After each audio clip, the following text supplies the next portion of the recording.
നമസ്കാരം. കാത്തിരിക്കുന്ന ഒരു ചിത്രമാണ് ദളപതി 69. ദളപതി 69 ആയിരിക്കും അവസാന സിനിമ എന്നും പ്രഖ്യാപിച്ചിരുന്നു നടൻ വിജയ്.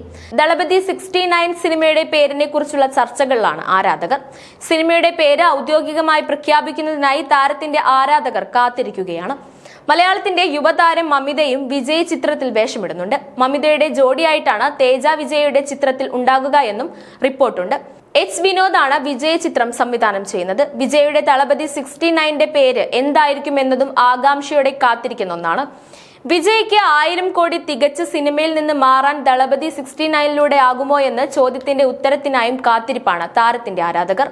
എല്ലാത്തരം ഇമോഷണലുകൾക്കും സംവിധായകൻ എച്ച് വിനോദ് ചിത്രത്തിൽ പ്രാധാന്യം നൽകുമെന്നാണ് കരുതുന്നതും. കാസ്റ്റിംഗും അത്തരത്തിലുള്ളതാണെന്നാണ് താരങ്ങളെ പ്രഖ്യാപിച്ചപ്പോൾ സിനിമാ ആസ്വാദകർക്ക് മനസ്സിലായത്. എന്നാൽ വിജയ് രാഷ്ട്രീയം പറയുന്ന ചിത്രമായിരിക്കുമോ ദളപതി 69 എന്നൊരു ചോദ്യം ഇപ്പോൾ ഉയരുന്നുണ്ട്. ദളപതി 69 സിനിമയുടെ ചിത്രീകരണം തുടങ്ങി എന്ന് മാത്രമല്ല, ദ്രുതഗതിയിൽ പുരോഗമിക്കുകയുമാണ്. വലിയ ക്യാൻവാസിലുള്ള ഒരു ഗാനരംഗം ചിത്രീകരിച്ചാണ് വിജയുടെ ദളപതി 69 തുടക്കം കുറിച്ചത്. കൊറിയോഗ്രാഫി നിർവഹിക്കുന്നത് ശേഖർ മാസ്റ്ററാണ്. ദളപതി 69 സിനിമയുടെ സംഗീത സംവിധാനം അനിരുദ്ധ് രവിചന്ദ്രൻ നിർവഹിക്കുമ്പോൾ മലയാളി താരം മമിതയും നരേനും പൂജ ഹെഗ്ഡെയും പ്രകാശ് രാജും ഗൗതം വാസുദേവ് മേനോനും പ്രിയാമണിയും മോനിഷ ബ്ലസ്സിയും പ്രകാശ് രാജുമൊക്കെ നായകൻ വിജയ്ക്കൊപ്പം വിവിധ കഥാപാത്രങ്ങളാകുമ്പോൾ സത്യൻ സൂര്യനാണ് ഛായാഗ്രഹണം നിർവഹിക്കുക.